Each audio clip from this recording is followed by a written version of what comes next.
What a week. It is pure, unadulterated madness out there in the great big giant world. And man, I tell you, as I gain more and more perspective, as I get just a little bit older every passing day, as I go to a whole bunch of medical appointments because that's what I've been doing this week, I become more and more aware of the perspective that I need on the greater world to allow me to maintain my sanity.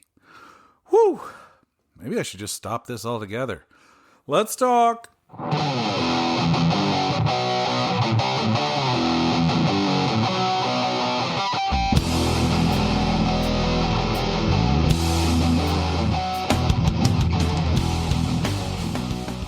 Welcome back to Trent Takes On 2.0. I'm the Trent from the title of the show. Thank you for joining me on this, Thursday. I lost a day this week. Completely lost Monday. My kids were out of school for a teacher in-service thing, where the teachers get a day where they get to put all their stuff together and, get organized, which is great. The teachers need those moments. They need that time. Of course, the kids don't know what to do. I don't know what to do with them. Yeah, fun times. Anyway, I lost a day, didn't know what was going on, had a doctor's appointment that day and went to that. And so I got a new medication and I changed another medication and now it's the same medication, just different dosage now. Anyway, I'm getting older. Things are starting to break down a little bit. I'm trying real hard to reverse the aging process by doing things like, eating better and exercising. I'm not very good at it. I did not find an exercise that I liked when I was young, and therefore I didn't have one to stick to as I got older. So now I'm stuck doing exercises that I hate in a crazy attempt to lose a few pounds. Anyway, it's been a wild week of work. Wild week in the news. I want to hit that really quick, and then I want to talk about my main subject today, which is perspective. So let's talk some news real quick. Apparently, there has been a peace agreement between Israel and the terrorist group Hamas to end the Gaza conflict. Hamas will release their prisoners, their hostages. Israel will release some Palestinian prisoners that they have. Apparently there's a ceasefire attached to it, including a withdrawal of IDF troops, that's the Israeli Defense Force, troops back to a specific spot. There's a lot of unknowns in this thing, and both sides seemed kind of when they agreed to it. Donald Trump immediately started spiking the football and I guess demanding his Nobel Peace Prize, which gets announced Friday, tomorrow. So good timing, bro. But, you have to really take this thing with a grain of salt because these two ideologies have been fighting in the Middle East for, hundreds and hundreds, if not thousands of years. I mean, I wouldn't count any chickens before they're hatched. I hope this is the end to the conflict in Gaza because it is really one of the not talked about horrible things that have happened over the last 3 years. When was we just hit the anniversary? Has it been 2 full years? Ugh. 2 full years of war. Absolutely horrible. Wars are bad no matter where they are. But this one in particular, you got to see exactly what the civilian toll is. And it's just awful. And, I hope that there is a real end to the fighting and that they can start to, come to some sort of longer lasting peace. But you have to wait until you see it. You can't believe it until it's evident. So anyway, that would be good news. We'll see whether or not they follow through on it. So cross your fingers and hopefully that comes to pass. In the meantime, the president continues to declare war on people right here at home. I'm sorry, I keep calling him president. He's really the Mad King. The Mad King has decided that Antifa must be ferreted out and destroyed everywhere that it exists. They had an Antifa roundtable yesterday at the White House where Pam Bondi talked about how they're going to treat the leftist terrorist organization Antifa just like they treat the drug cartels, which sounds like they're going to start blowing us up in international waters or something. There is no Antifa leftist terrorist group. If there is, they haven't done any terrorism, which would make them a pretty pathetic terrorist group. Just saying. I mean, I don't know. If a tree falls in the forest and there's no one around to hear, you know what I'm saying?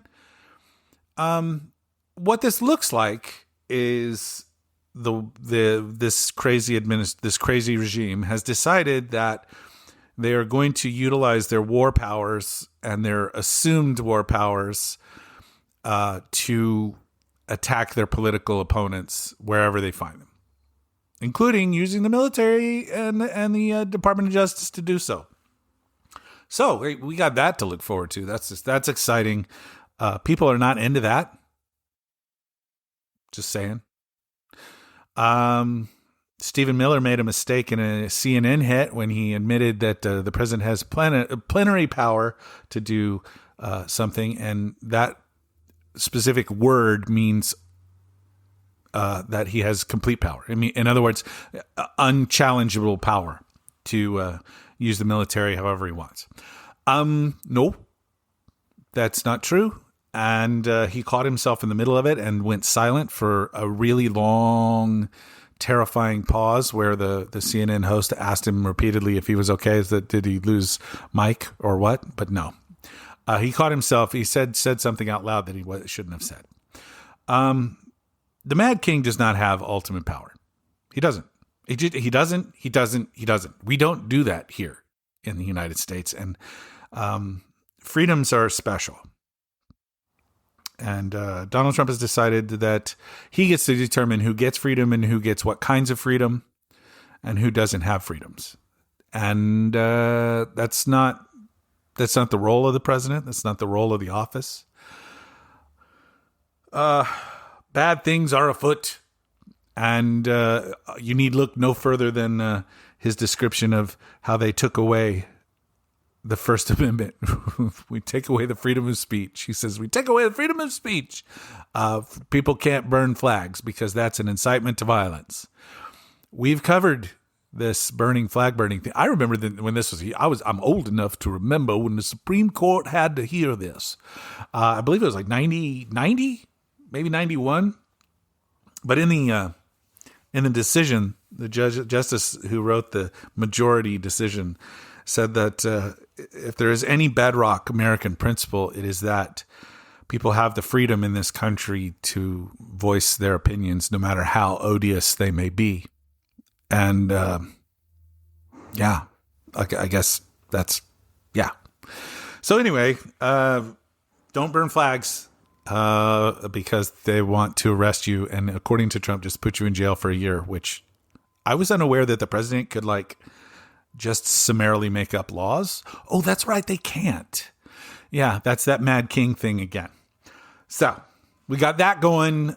Yeah, that's happening too. So joy. Also, the government's still shut down. I think today is day 9. Very exciting. Yeah, it's all of October so far. So 9 days of government shutdown. The Senate has been working to try to pass the same 2 bills. I think they've tried 8 times now. I've lost track. The votes aren't changing because the bills aren't changing.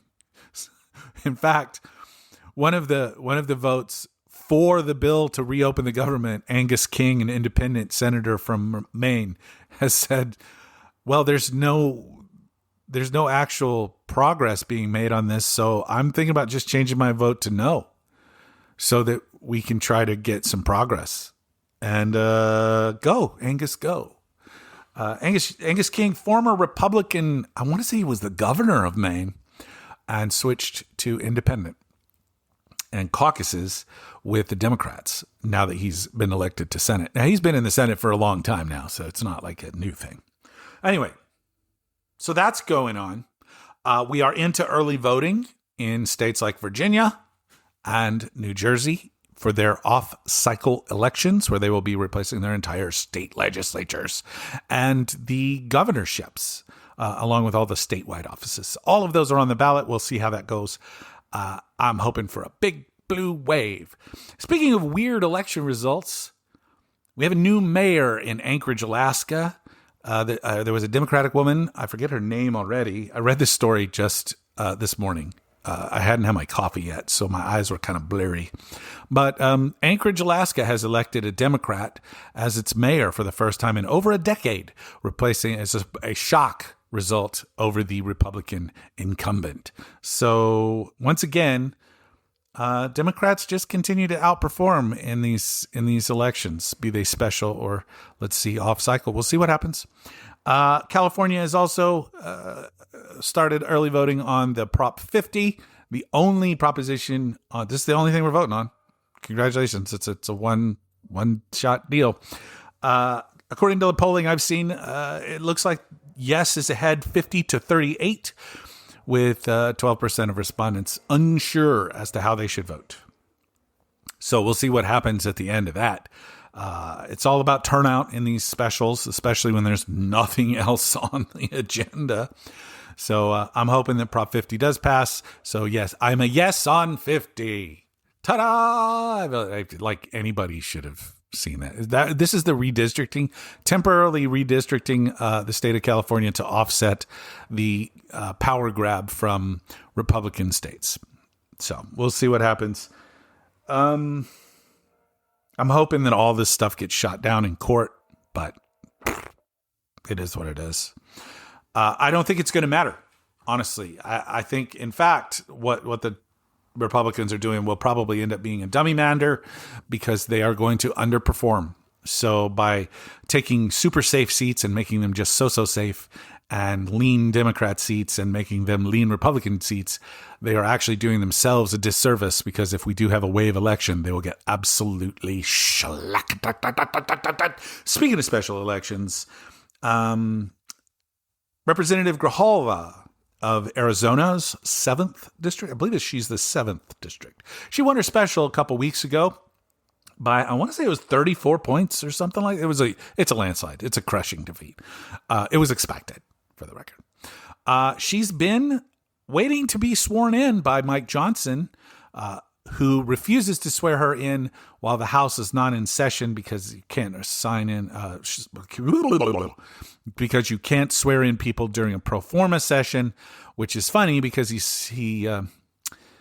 swore in 2 Republicans who won their special elections on April 1st, during a pro forma session, so that they could come in and vote on the big pile of shit bill. So I'm just saying, the precedent's already there, my man. He's not seating her because she will be the 218th vote on the discharge petition to force the release of the Epstein files, which they don't want to see. So I tell you, the Epstein thing's been going on for how long now? Months? 3 months? Long time. Just we've decided we're not releasing them, and then the uproar came out. We're not releasing them because there's nothing in them, was what they said, which is like the fucking craziest thing they say. There's like a terabyte of information, and they're like, there's nothing in there. Yeah, right. This dude is a sex trafficker with thousands of victims, and he didn't do all that by himself either. And you're telling us that 20 years of evidence there's nothing in there? Yeah, okay. No, and no. So will those things ever see the light of day? I don't know. California Representative Eric Swalwell, I forget the numbers of the districts all the time, but he represents a piece of the Bay Area. he sent out a tweet saying that the dam is going to break when the Epstein files drop. Over 100 members of the House, his Republican friends in the House have told him this, that 100 members of the House caucus are going to abandon Trump because his power is gone and the Epstein files will ruin him. Now, to Eric Swalwell, I say, wow, that is either a monumentous troll, like the craziest fucking troll I've ever heard, or for real? Because that's nuts. Either way, I'm proud of him. Eric Swalwell just continues to be the fly in the ointment for a lot of Republicans. Good on you, Eric. You rule. Is there anything else in the news that I wanted to chat about real quick? I don't know. Government shutdowns are bad. I'm kind of like Chuck Schumer did a really good video that he released on socials that, like, we're not fucking going anywhere. Like, we're protecting Americans' healthcare costs. And you know what? It's the best thing I've seen out of Chuck Schumer ever. So, hey, maybe they're waking up. I went on record, said, I think they should shut down the government. I think that they chose healthcare probably incorrectly, but that's just my take on it. I would have gone with, the president's completely fucking out of control. But I do understand trying to protect healthcare because at the very least, it is tied to the budget. So it does make sense that you want a budgetary thing in this shutdown over the budget. I think that I've told my partner Emily this many times. I think that one of the things that they should ask for doesn't cost the government anything, and that is that if you're going to enforce federal law as an Immigration and Customs Enforcement or a Border Patrol guard or Customs and Border Patrol, I guess, or ATF or whoever, that you can't wear a mask and that you have to do it with your ID showing, your badge showing. You have to be an identifiable member of the federal police force, because how are we supposed to know that that's who you are? These guys running around in masks, they're using their anonymity to basically protect them from any kind of oversight, any kind of accountability. That's the word I'm looking for. Accountability. They're basically hiding their faces and hiding their identities from those who they are fucking policing. And they are being highly abusive, and there are more and more of these videos that are coming out. So my take is, if you take those masks off of people, the abuses are going to stop, because accountability will happen when we know who you are. In the meantime, I would say that you have to assume that they're all criminals. That has been happening a lot. It's being underreported, or basically unreported. I've seen multiple cases come up recently. Civilians are posing as ICE agents with masks and utilizing that anonymity to commit crimes. Everything from robberies and assaults to sexual assault. We should not allow law enforcement to wear masks in this country. The law has to be protected by people who are proud of what they are doing, who believe in what they are doing. You need look no further than the men and women who don the robes, the people who don the robes and sit behind the what do you call them? The bench in every courtroom across the country, sentencing, hearing, overseeing cases. The judges of this country don't get to wear masks, and they put their name right in front of them, the Honorable so-and-so or so-and-so.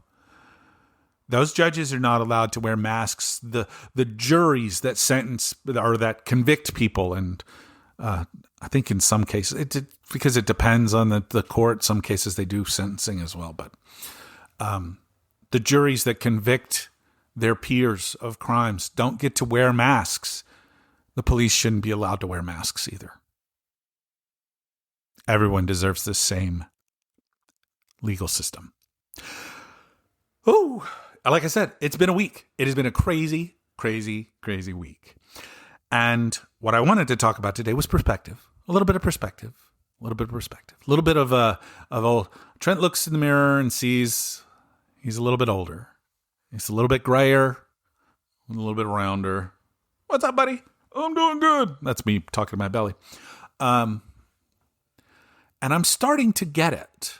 And by get it, I mean, when I was a kid, not a kid, like a young adult, when I was in my 20s, I looked around at the boomer generation that birthed me. And man, they bitched and they complained and they whined all the fucking time. They bitched and they whined and they never stopped. They're still doing it. The boomer generation is still bitching and whining and complaining, mostly about Gen X, my generation, but also the millennials, the generation that followed us, and even our kids, the millennials and us, we had kids, and those are Gen Zs and Gen Alphas. And they complain about the younger generations because we just don't know how good we have it. We don't know how good we have it. Because things were so much different when I was a kid. It was so much harder. But it made us better.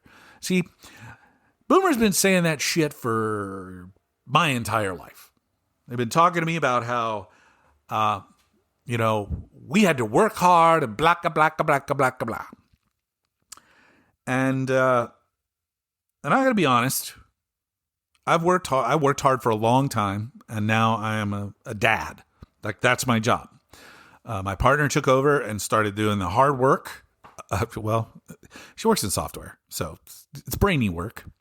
That's all, endangered by artificial intelligence, who doesn't do anything well, for the record. Not my partner, artificial intelligence. Artificial intelligence sucks. Anyway. Excuse me, I had to take a drink there. I lost my throat for a second. I get it now. I say I'm getting it. I turn around and I look at the way things were when I was, a young man in the 90s, in the early aughts, and I think we were having a lot more fun. The economy wasn't trashed. We didn't have to worry about that shit so much. We were trying to get better at stuff while understanding we were going to, screw up every once in a while. And that was okay. But we were trying to get better, trying to get a little better. I wasn't grown up yet. I hadn't figured out anything. But we talked. Even if we were idiots, we talked. We went out to places and we talked. And we weren't constantly on our fucking phones. There were no iPhones. We were my Gen X generation, the first ones to grow up, or the last ones to grow up without cell phones. And then we got them as adults and we were like, well, what the fuck are we supposed to do with these? And we used them to make phone calls on, which is pretty crazy. I still do make phone calls on my cell phone. I feel really neat when I do it, but I'm starting to get it. And one of the things that really made me realize that was some of the things that happened in the press over the last few months, especially anyway. You've noticed the press as we know it, the old TV news has really gone away in a big way. I mean, how many people get their news from cable news or broadcast news? This is Trent Maddox with the NBC Nightly News on Channel 11K, blah, blah, blah, blah, blah. How many people still watch this stuff? Just old people, right? Young people don't watch this shit at all. Young people have gotten used to, this is how they get their news. They get their news from their cell phones. They get their news from social media, sharing news from one person to another. Ironically, most of the news that they're sharing, or a great deal of it, comes from cable news or local news. And of course, the cable news and the local news, they don't get anything for the rebroadcasting of that news over and over again. There's no additional ad revenue given to CBS affiliates or ABC affiliates or MSNBC or Fox News. So in reality, you're getting the same news. And then there's a whole bunch of now independent news. So we'll get to them in just a second. But I wanted to talk about legacy news media. And what happened What the fuck happened? Like Bezos bought the Washington Post.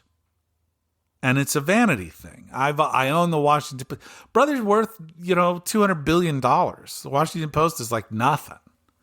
It's a rounding error for his accounting for the year. But he makes them behave in a specific way, as opposed to allowing newsrooms to do news stuff. See, there was a time when news was just like, here's what happened. So-and-so saw this thing at the corner of so-and-so and so-and-so, and here's what happened as we understand it. And that was reporting the news. It was this thing happened at this time, at this place, who, what, when, where, why, how. And you answered those questions, not necessarily why. There wasn't a whole bunch of analysis behind it. You didn't have a panel of analysts all talking about what this thing was that was happening. It was just, here's this thing. And people were able to look at it and determine how they felt about it. Somewhere along the way, in the 90s, mid-90s, Fox News comes along. And Fox News is a different kind of news. It's like CNN. CNN's trying to do the same thing, but CNN was literally like trying to report news from everywhere, all around the world, including all across the United States. Here's this story, and here's this story, and here's this story, and here's this story. And when Fox News comes along, they don't do that. They talk about this story and then they analyze it for an hour. It's like, we're going to spend the first 5 minutes telling you what happened, and then we're going to spend the next 30 minutes analyzing it, basically putting spin on it. And that changed everything. Editorializing every piece of news. If you watch Fox News, if you watch MSNBC, if you watch CNN, the amount of actual news that they cover in a day could fit into 1 hour-long block. But they use the other 23 hours in their day. Sometimes they have to rebroadcast things, so it's less than that. But they use the rest of their time to analyze that hour's worth of news over and over and over again in different ways, different angles. And that's great. That's cool. That's contextual. But it requires a lot of focus. And if you're a kid or a young person, everybody's a kid when you're 50, right? Except for the people older than me, and they're all old as shit. When you're young and you're getting your news off your phone, you don't have an hour to get context about this thing. You want to learn about it in 2 minutes. That's why TikTok is so effective. It's the algorithm. It's that damn algorithm. And then there's the problem with small market or small screen media, telephone media, is that there are algorithms behind it that they can decide what news gets seen and what news doesn't get seen, which is fucking mental. I just feel like all of these mergers and all of these acquisitions of all of these legacy places, CBS News, CNN. Once CNN was bought, they put this new guy in charge. It was bought by Disney, not Disney. God damn it. Discovery, Universal. Yeah, Universal Discovery. They bought CNN and they put this guy named Licht in charge, and he fucking screwed everything up. He turned him into Fox News. And people were watching CNN because it wasn't Fox News. And you see, that's the thing. They're buying all these all these things. The Washington Post, the CNN. Now CBS News has been bought by, what's it called? Sky. What's it? Paramount got bought by Skydance. Whatever the hell it was. I've already forgotten. And now they've put Barry Weiss in charge of CBS News. So she, who has never been an editor, she has no editorial experience. She actually has never been an actual journalist, is now in charge of the programming at CBS News. So should be great. Barry Weiss used to run the, what's it called? Free Press, which is basically a propaganda rag. So we put in a crazy right-winger in charge of CBS News. I wonder how that's going to go over. I wonder what 60 Minutes, one of the greatest legacy media programs of all time, is going to look like in a month. So legacy media is dead because it was all run for maximum profit. And therein lies the problem. Capitalism and real media don't go together. They don't. If you are going to be fair and even-handed, you cannot be influenced from the outside. And that includes a publisher crawling up down your throat telling you that we have to make an X amount of money. You're supposed to just report the news. You should be running news stations not to make as much money as possible, but just to operate just barely in the black. We want to just barely turn a profit. And we're fine. And just like so many things in the world of 2025, October 2025, mind you, courage will be rewarded. So if you're, I don't know, somebody with $500 million and you bought MSNBC and you said, I'm putting the news people at MSNBC in charge of it and I'm not touching it. I don't want to have anything to do with it. And if they make money, great. If they break even, great. If they lose money, as long as it's not too much, great. But I want them to report the news and do it the right way. That would be rewarded with courage. That would be rewarded with eyeballs. Because legacy media is so polluted with money, independent media is basically flooding the zone and taking over. And the problem with independent media is most of it you can't trust. It's all coming from some slant, usually from people who are unprepared or not uneducated, but non-professionals in the genre. I'm looking at myself in this. I give opinions on this show, which are tied to news stories that come out, because I'm what do you call it? Time capsuling this moment. Hopefully, we come out of it. And we get to turn around and go, hey, Trent was right the whole time. But we'll be all right. This entire exercise Trent takes on will become my Senate platform when I run for Senate when I'm 60. Ha! Independent media is wild. It's the wild, wild west. It's crazy. It's podcasts. It's YouTube stations. It's shit the Young Turks were doing ages ago. I dig it. I follow a lot of independent media. I support independent media. But a lot of independent media still needs legacy media's actual boots on the ground reporting. And that's important. So, to everybody out there that listens to podcasts like me, I listen to podcasts all the time. I also watch legacy media. I also pay attention to shit. That's how I do things. I also read a lot of legacy media, like they call them articles. These little short format things. It's reporting. We report on this, and then we set out an article about it, and I read those. I read a lot of those. This Apple News subscription that covers a whole bunch of stuff.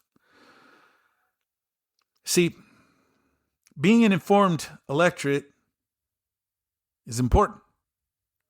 And we don't have that anymore because legacy media died. Legacy media jumped off a cliff because they didn't do it right. And so now we've gotten away from all legacy media. We got away from print media. We just don't know what the hell is going on in the world. We have to guess, and then we're fed nonsense on our phones. Small screen media.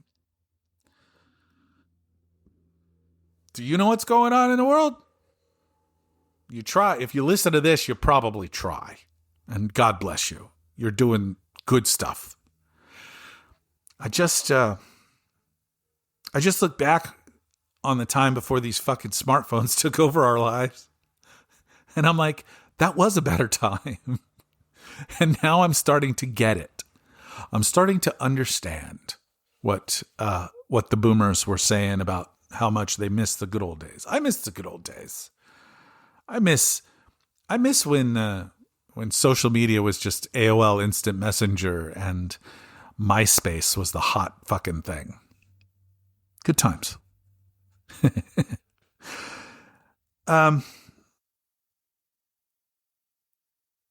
These are dark days, and shit like every legacy media falling down and dropping out of the fight because fuck.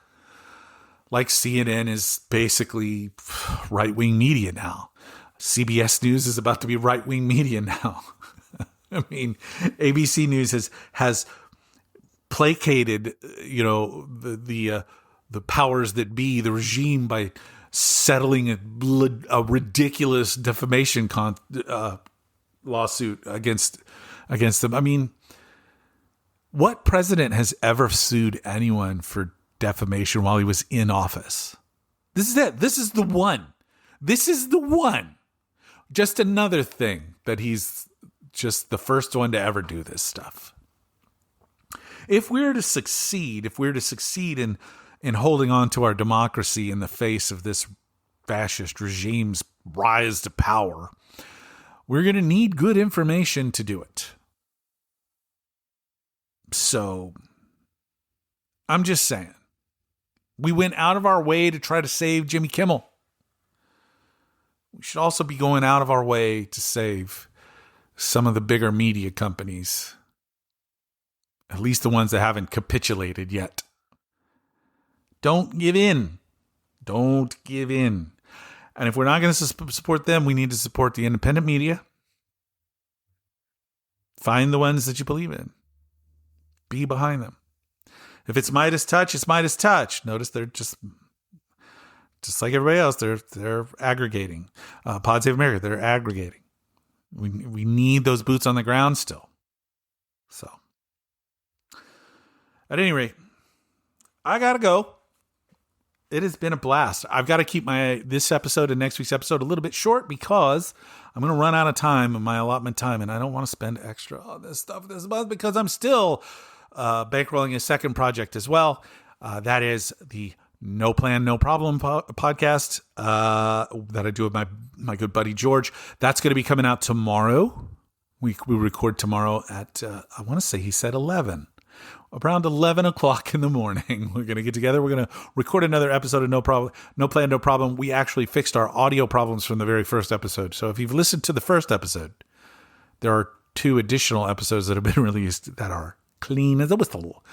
We have fixed our problem. We had a bad mic cable, and then there was another problem as on top of that. I had a setting incorrect on a freaking piece of software, and it screws up everything. What can I say? I'm an analog dude in a digital world. Ugh. I miss the way things used to be. See, it all keeps coming back around. Thank you for listening to Trent Takes On 2.0. I appreciate every single one of you. I will be back next week with another topic. I don't know what you would call this. I miss the good old days, and the news, the way it used to be, was really good, and now it's just not. Crap. But we will be back I will be back in your feeds next week, and George and I will be back tomorrow. So check out No Plan, No Problem, and share this with a friend, because that's how we really grow. So I appreciate you so much. Until next time, please, please, please be good humans. It's the tiny kindnesses that set us apart and make us better people. Love you all. Ciao.